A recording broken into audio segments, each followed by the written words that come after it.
माननीय ग्रामीण विकास एवं पंचायती राज मंत्री श्री अनिरुद्ध सिंह जी एवं माननीय लोक निर्माण एवं शहरी विकास मंत्री श्री विक्रमादित्य जी से आग्रह रहेगा कि वे पत्रकार वार्ता को संबोधित करने की कृपा करें।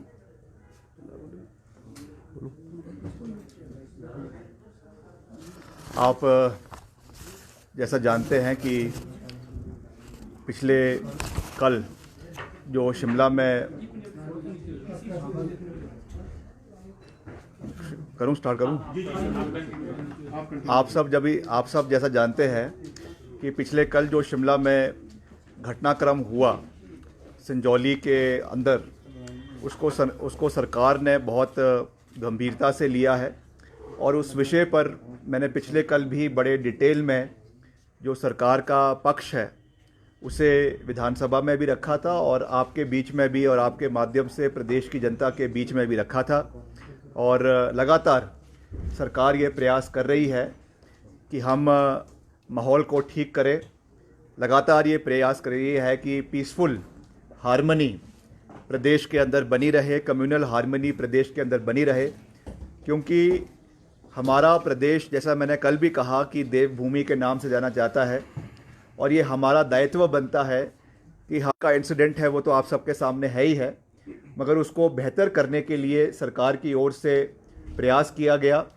और इस कड़ी में एक मैं समझता हूँ कि महत्वपूर्ण कदम जो है वो जो मस्जिद है उनके जो वहाँ पे मौलाना लतीफ़ है जो अध्यक्ष है, मौलवी है, उनके साथ करीबन 8, 10, 15 लोग जो वहाँ के मस्जिद के रिप्रेजेंटेटिव्स हैं वो हमारे म्यूनिसिपल कमिश्नर के पास गए हैं और जहाँ पर ये केस लंबित है, और उन्होंने वॉलंटरीली ये कहा है कि हम प्रदेश के अंदर कम्युनल हार्मनी को बनाना चाहते हैं। हिमाचल का इतिहास बहुत गौरवपूर्ण रहा है और यहाँ पे हमेशा आपस में प्यार के साथ, आपस में एक दूसरे के साथ अच्छे रिश्ते बनाए रखना, ये हमारी प्रदेश की एक अलग विशेषता है। पूरे म्यूनिसिपल कमिश्नर को जो है वो सौंपी है, जिसमें उन्होंने कहा है कि रिक्वेस्ट किया है कि कम्युनल हार्मनी को बनाए रखने के लिए उन्होंने जो कंटेस्टेड पोर्शन है, जो अवैध जिसको कहा जा रहा है या जिसके ऊपर अभी केस चला हुआ है, उसको सेल्फ जो है वॉलंटियर करके उसको डिक्लेयर किया है कि हम इसको सील जो है वो अधिकारी इसको कर दे। तो इस पर कॉल जो है वो आने वाले समय में म्यूनिसिपल कमिश्नर द्वारा ली जाएगी और उसको जो है सील करने का प्रस्ताव उन्होंने अपनी ओर से रखा है। और आने वाले समय में जब तक इसका फाइनल वर्डिक्ट उन्हीं के कोर्ट में आने वाले समय में नहीं इसमें बनाकर रखे, और जो भी फैसला की अवैध जो है कंस्ट्रक्शन के ऊपर जो आता है, एक उन्होंने स्टेप लिया है। और हिमाचल प्रदेश, जैसा मैंने कहा, मैंने कल भी बड़े डिटेल में ये बात करी थी कि हिमाचल में हमेशा से, चाहे वो धर्म भी कहा है और हमारे जो विधानसभा के माननीय अध्यक्ष है उन्होंने भी कहा है कि अभी इस पे पॉसिबिलिटी देखी जा रही है कि इसको हमने लेजिस्लेटिव बॉडी बनानी है, जिसमें विधायक कांग्रेस पार्टी के भी होंगे और भाजपा के भी होंगे, या फिर वो जो है सरकार के तौर पे बनानी है। That decision has to be taken by the honourable chief minister and the honourable speaker of the legislative assembly, and that call also will be taken very soon. इस विषय में भी हमने जो है मुख्यमंत्री जी से बात करी है, अनिरुद्ध जी उसके बारे में भी आपको जानकारी देंगे। मगर हमने, क्योंकि ये एक संवेदनशील मसला है, मैंने कल भी कहा कि प्रदेश में जो बाहर से माइग्रेंट्स आ रहे हैं, शिमला के अंदर आ रहे हैं या कांगड़ा के अंदर आ रहे हैं, कुल्लू के अंदर आ रहे हैं, उनका बाकायदा चेकिंग होनी चाहिए, उनकी वेरिफिकेशन होनी चाहिए, ताकि हिमाचल के लोग, खास करके यहाँ की महिलाओं के अंदर कोई भी असुरक्षा का माहौल ना पैदा हो। ये सरकार की रिस्पॉन्सिबिलिटी बनती है, दायित्व बनता है। इसलिए उसके लिए भी बहुत जल्दी कमेटी बनाई जाएगी और उसमें जो भी सुझाव दिए जाएंगे उसको सरकार इम्प्लीमेंट करेगी। That is part number 2। मगर जैसा मैंने कहा, पार्ट नंबर 1 में ये आज एक अच्छी पहल हुई है जो उन्होंने सेल्फ जो है अपने वॉलंटरीली ये कहा है कि आप उसको सील कर दीजिए और जो भी फैसला इसमें आएगा उसका वो सम्मान करेंगे। तो मैं समझता हूँ कि ये एक महत्वपूर्ण जानकारी है जो हम आपके बीच में साझा करना चाहते थे। बाकी जो हमारे सहयोगी है, हमारे बड़े भाई है अनिरुद्ध सिंह जी ये आपको जो है संबोधित करेंगे।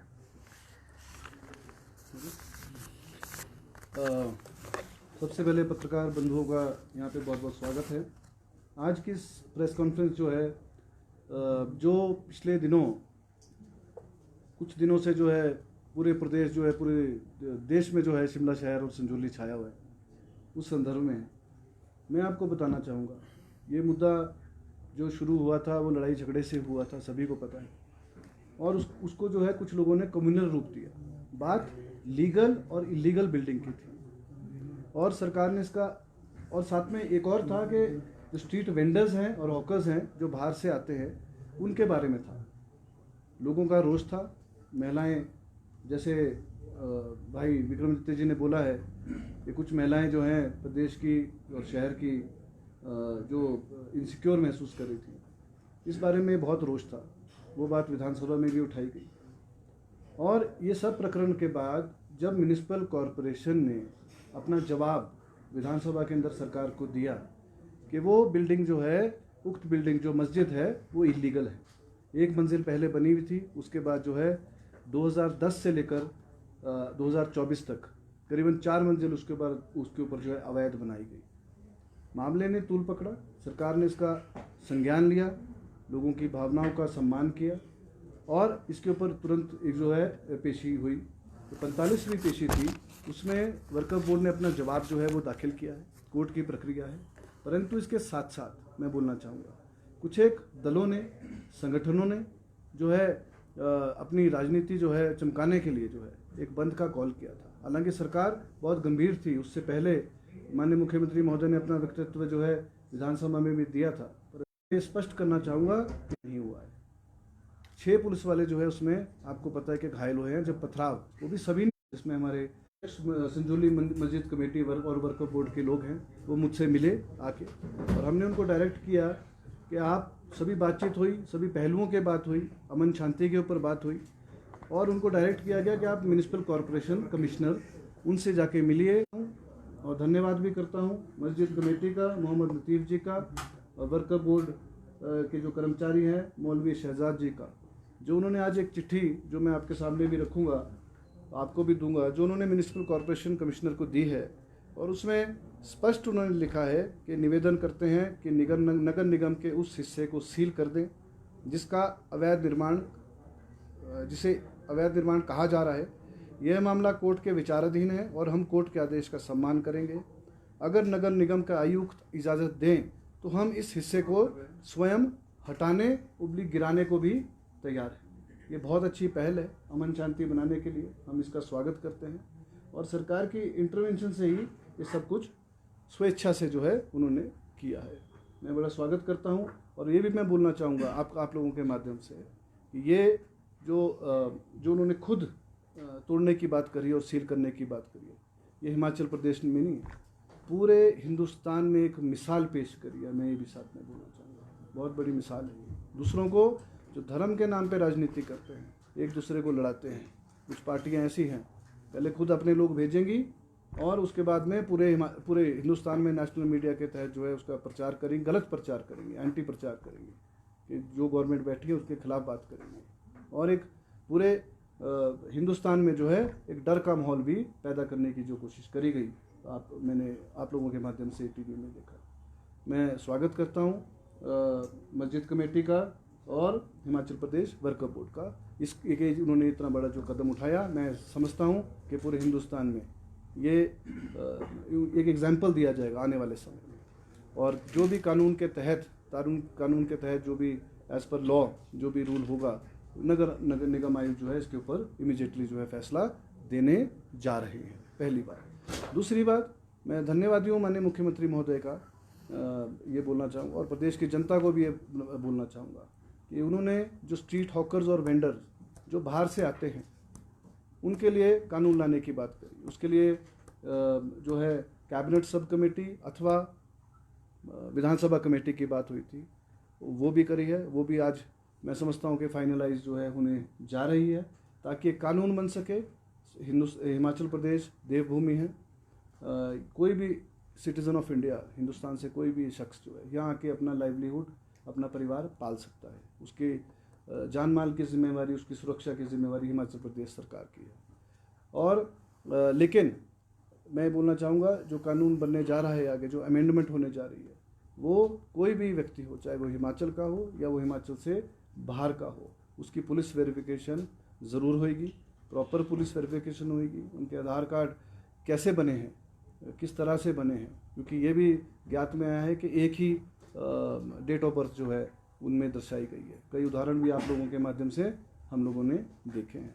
उसकी जो है बिल्कुल प्रॉपर वेरिफिकेशन होगी, न केवल बाहर के लोगों की होगी, जो हिमाचल प्रदेश के लोग हैं उनकी भी वेरिफिकेशन करी जानी चाहिए। मैं इस पक्ष में जब हो रही है सबकी होनी चाहिए, और प्रॉपर स्ट्रीट वेंडिंग जोन बनने चाहिए, कहाँ सामान बिकना चाहिए, इसकी भी जो है वो कमेटी जो है इसकी बिल्कुल रिकमेंडेशन करेगी, जिसके बाद सरकार उसकी अधिसूचना जो है जारी कर देगी। मेरा यही बोलना है।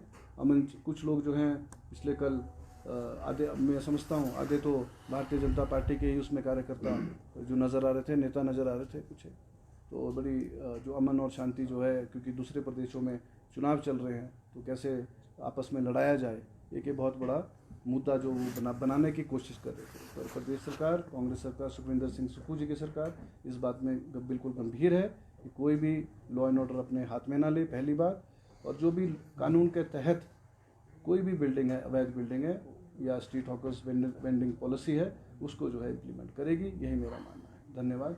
कुछ और अगर आप लोगों के सवाल हैं आप लोग। सर, ये सरकारी कोड में इसका कुछ हिस्सा है, ये पूरी मस्जिद अवैध है। देखिए ऐसा है, मैं बोलना चाहूँगा, इसके पेपर्स मैं आपको भी सबमिट कर सकता हूँ, क्योंकि विधानसभा में भी हमने जो है टेबल ऑफ द हाउस पे रखे थे। 1945-46 की जमाबंदी में राणा साहब बहादुर कोटी के नाम ज़मीन थी, क्योंकि उस टाइम स्टेट टाइम होते थे। उसके बाद प्रोविंशियल गवर्नमेंट के ये नाम जो है, ये उक्त ज़मीन, मैं उक्त ज़मीन की इसलिए बात कर रहा हूँ क्योंकि ये आप समझ लीजिए कि ये स्पेशल केस हम कंसिडर कर सकते हैं। उसके बाद 1951-52 तक प्रोविंशियल गवर्नमेंट के पास रही। धर्म इस्लाम के नाम जो इसका कब्ज़ा चढ़ाया गया, और उसके बाद इसमें एक मंजिल की मस्जिद जो है वो दर्शाई गई। तो मुद्दा ये नहीं था मस्जिद का, मुद्दा इलीगल कंस्ट्रक्शन का था। तो उन्होंने ये दिया है, इस पे जल्द ही जो है 5 तारीख की पेशी लगी हुई है। इसमें आयुक्त निगम निगम आयुक्त की कोर्ट में 5 तारीख की पेशी है। मैं समझता हूँ इसमें जल्द ही जो है कानूनी रूप से कानून के दायरे में रह के जो भी लॉ प्रिवेल करता है वो इसके ऊपर लागू जो है वो किया जाएगा। मैं पुनः धन्यवाद करता हूँ पूरी वर्कर बोर्ड कमेटी का, और संजौली की जो मस्जिद कमेटी है उनका भी मैं धन्यवाद करता हूँ, जो उन्होंने अमन चैन के लिए जो ये पहल करी है, और ये उदाहरण जरूर बनेगा पूरे हिंदुस्तान इसमें एक बात आने वाले समय के लिए। एक बात और भी है कि जो राजनीति कर रहे हैं, खास करके विपक्ष के साथी हैं, उनको ये चीज़ देखनी चाहिए कि इस बिल्डिंग का जो एडिशनल भवन का निर्माण हुआ, 3 फ्लोर्स का निर्माण हुआ, वो कोरोना के समय में हुआ। और कोरोना के समय में किसकी सरकार प्रदेश के अंदर थी, कौन शिमला का मेयर था, कौन शिमला का डिप्टी मेयर था, ये चीज़ें भी रिकॉर्ड के ऊपर आनी चाहिए, क्योंकि दूसरे के ऊपर उंगली उठाना बहुत आसान होता है, मगर अपनी कारगुजारी और अपने सरकार के समय में जो ये चीज़ें हुई, और उस समय जो उनके शहरी विकास मंत्री थे, उन्होंने चिट्ठी लिखकर वहाँ पे जो है वहाँ के जो मौलाना हैं उनको तब्दील करने के लिए, उनका ट्रांसफ़र करने के लिए जो है बाकायदा डीओ नोट लिखा हुआ है। ये चीज़ें ऑन रिकॉर्ड है, इसका भी संज्ञान इनको लेना चाहिए। और आज केवल वर्तमान सरकार के ऊपर राजनीति करके, राजनीतिक दृष्टिकोण से जो उन्होंने कल ये कार्रवाई करी है, ये दुर्भाग्यपूर्ण है।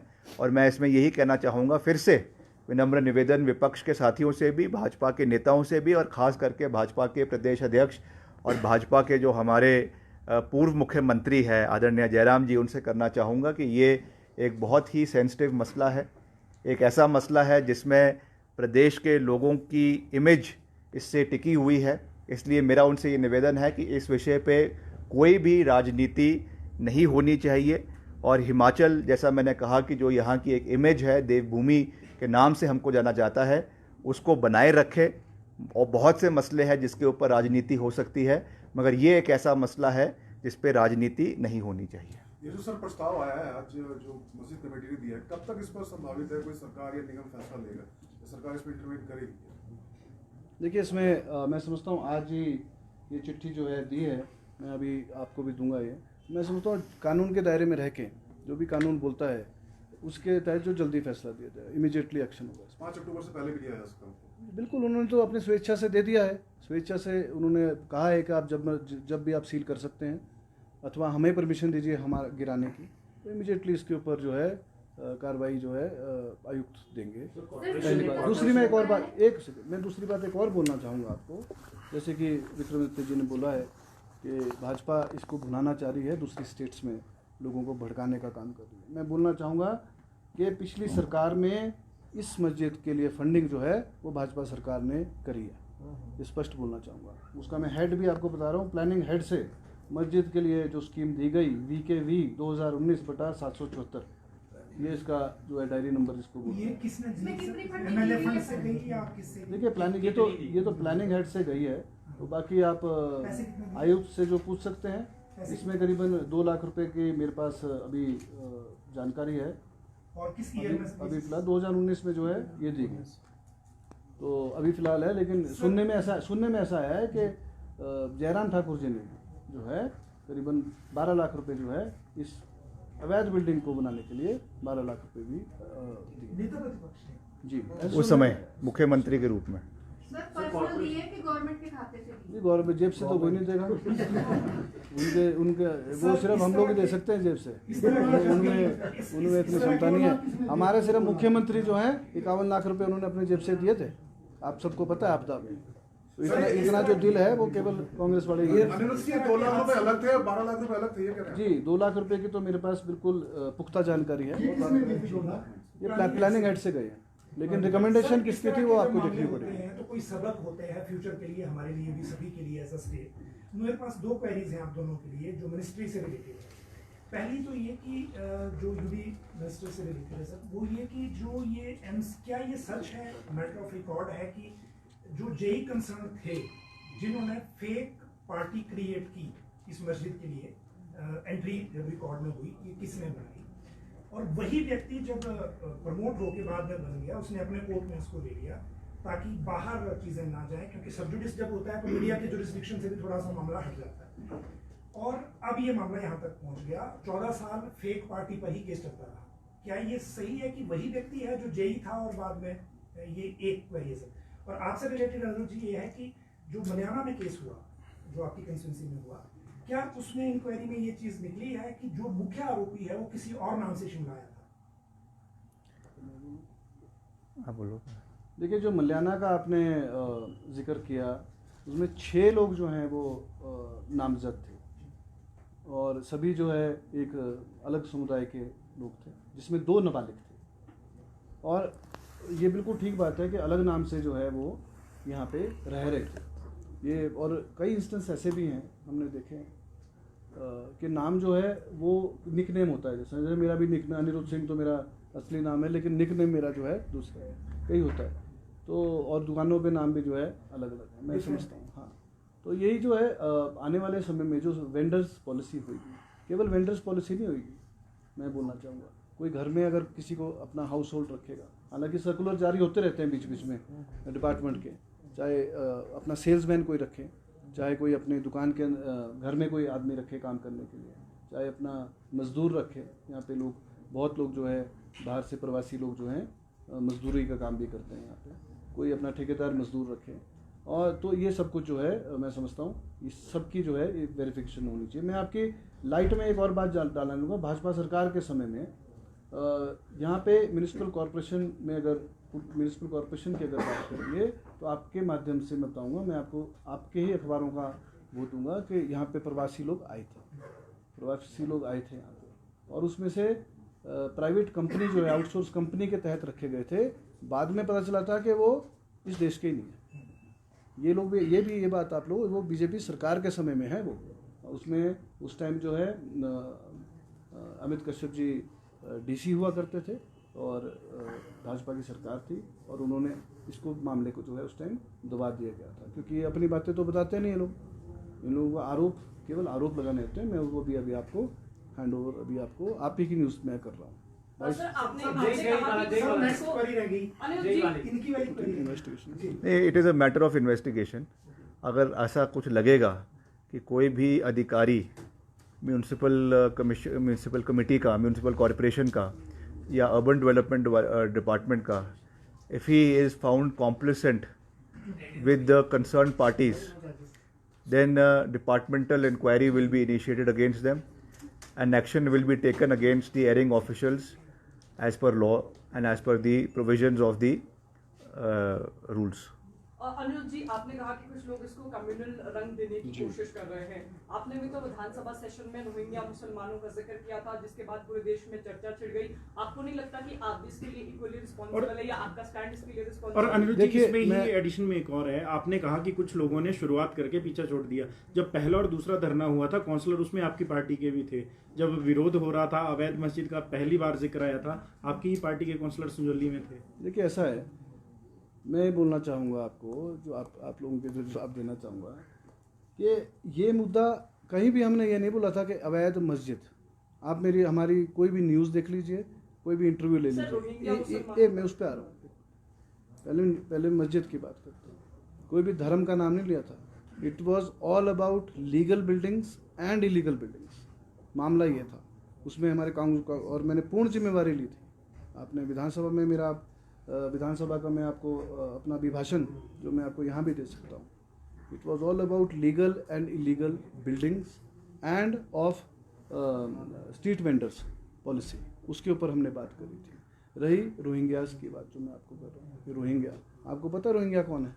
आप ही बता दीजिए मेरे को कि किसको बोलते हैं, कहाँ से आए थे वो? म्यांमार से संबंध रखते हैं वो लोग आए थे, जो बाद में जो है देश की सिक्योरिटी एजेंसीज आए दिन छापती हैं, आए दिन रिपोर्ट देती है, और इसके लिए दोषी 10 साल से प्रधानमंत्री जी हैं।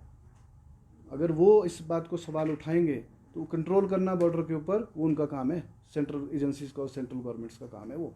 हम तो सिर्फ अपनी शंका जता रहे हैं। हमने ये नहीं बोला था, हमने शंका जताई थी क्या ये हुए, तो वो इन्वेस्टिगेशन का एक पार्ट था। तो ये तो आपके आइडेंटिटी कार्ड से ही चलेगा, पता आप कहाँ के। अनिरुद्ध जी, आप रिकॉर्ड की बात कर रहे हैं, जरा ये भी बता दें कि मस्जिद बनाने की परमिशन किसने दी थी? क्या अधिसूचना है आपके पास इसकी? देखिए, मस्जिद जो है कागजों में जो है वो 1 मंजिल की थी, उसके ऊपर बनाने की परमिशन किसी ने नहीं दी थी। तभी तो इलीगल कहलाएगी ना।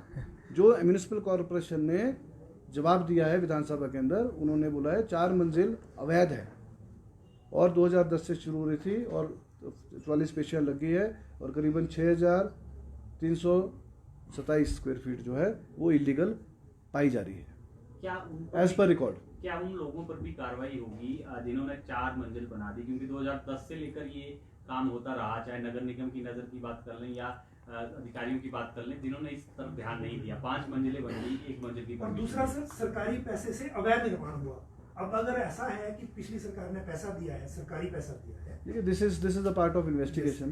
This is a part of investigation कि किसने गलत काम को, न केवल मैं इस बिल्डिंग की बात कर रहा हूँ, और बिल्डिंग्स भी पूरे हिमाचल में हैं, चाहे वो टीसीपी के अंदर हैं, चाहे वो म्यूनिसिपल कॉरपोरेशन के अंदर है, नगर परिषद के अंदर है।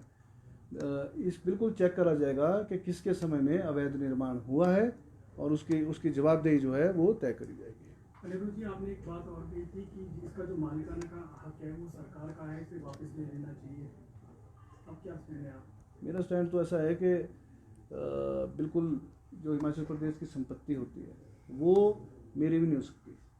अगर कब्जा, कई ऐसी भी प्रॉपर्टीज़ हैं जिसमें कब्जा जो है, नोटिफिकेशन ऑफ पीपल कौन आ रहे हैं काम करने, उनके लिए बड़ी गंभीर है। इसी के तहत जो है ये खबर लगाई गई है। और मैं समझता हूँ जो आज ये चिट्ठी संजौली मस्जिद कमेटी ने और कर्मचारी हिमाचल प्रदेश वर्कर बोर्ड ने दी है, ये सद्भावना और अमन चैन जरूर जो है उसकी बिल्कुल यहाँ हिमाचल और जगहों पर के मामले सामने आ रहे हैं। आपकी विधानसभा क्षेत्र कुसुम्पटी में भी एक मसला सामने आया है अवैध मस्जिद का। मंडी में भी एक बात सामने आई है, वहाँ पर भी अवैध मस्जिद है। तो क्या सरकार कोई अब इस तरह का नियम कायदे बनाएगी कि इस तरह की गतिविधियाँ ना बढ़े, इनको भी लगाम लगाई जाए जो बनी? एक तो आप गोल गोल करके बड़ा पूछते हैं। मैं समझता हूँ कोई भी धार्मिक संस्थान हो, ये मैंने विधानसभा में भी बोला था, कोई भी धार्मिक संस्थान हो, वो किसी भी समुदाय का हो, रख के उसमें पैसे इकट्ठे करना शुरू कर देते हैं, ये तो गलत बात है। मैं समझता हूँ प्रॉपर प्रोसीजर्स एंड परमिशंस जो है किसी हिंदुस्तान सेकुलर कंट्री है और कांग्रेस पार्टी भी बिल्कुल सेकुलर पार्टी है, सभी धर्मों का सम्मान करती है, सभी समुदायों का सम्मान करती है। और मैं समझता हूँ कि देखिए ऐसा ना उनसे पूछ के तो मुझे गर्व है कि मैं हिंदू हूँ। संबित पात्रा जी के बोलने से नहीं मैं हिंदू विरोधी बनूंगा या हिंदू के पक्ष में रहूँगा। तो संबित पात्रा जी अपने काम से मतलब रखें, मैं समझता हूँ। अनिरुद्ध जी, ये जो मस्जिद की चिट्ठी का जिक्र हो रहा है, अब जिस तरह से संजौली से स्ट्रीट वेंडर एक बार उठ चुके हैं, शिमला में ऐसी बहुत सी जगह हैं जहां अभी भी स्ट्रीट वेंडर्स बैठते हैं, लड़ाई झगड़ा होता है, तो क्या आप सारे के सारे ही तह बाजारी उठा दिए जाएंगे और जब तक पॉलिसी नहीं बनती उसके बाद प्रॉपर वेरिफिकेशन से ही दोबारा बिठाए जाएंगे? तब तक सरकार का क्या आदेश रहने वाला है? स्ट्रीट वेंडिंग, जैसे कि पहले भी बात हुई, स्ट्रीट वेंडिंग जोन जो है वो शिमला में बनाए जाएंगे। नहीं तो क्या है कि यहाँ पहले ही ट्रैफिक इतना है, बिल्डिंग्स इतनी हैं, लोगों के चलने की जगह नहीं है, बच्चों के स्कूल से बच्चे आते हैं, आपने देखा है गाड़ियाँ भी उधर चल रही हैं हैवी ट्रैफिक के भी। तो मैं समझता हूँ कि अलग क्षेत्र होने चाहिए, स्ट्रीट वेंडिंग जोन्स होने चाहिए जहाँ लोगों को पता है कि यहाँ मेरे को फल और सब्जी या अन्य सामान जो डेली नीड्स का, वहाँ हमारे को यहाँ नहीं, सवाल ये था कि जब तक वो जोन चिन्हित नहीं होते हैं तब तक क्या बाकी के तह बाजारियों को भी संजौली की तर्ज पे उठा दिया जाएगा और वेरिफिकेशन के बाद ही बिठाया जाएगा? देखिए अभी तो जो का तो चल रहा है, ऐसा तो कुछ नहीं है। लोग तो करेंगे इस पे, काम तो सब वर्क इसके ऊपर करेंगे, विचार करेंगे, सरकार विचार करेगी। Work in progress. सर एक सवाल इसमें, ये सारा जो है नगर निगम के जो फील्ड अधिकारी थे, सरकार की फजीयत उनकी वजह से हुई, क्या इन फ्यूचर अधिकारी लापरवाही न बरते, कोई एक्शन लिया जाएगा ताकि मैसेज लापरवाही करेगा? मैं पहले कह चुका हूँ उस पर कि उस पर डिपार्टमेंट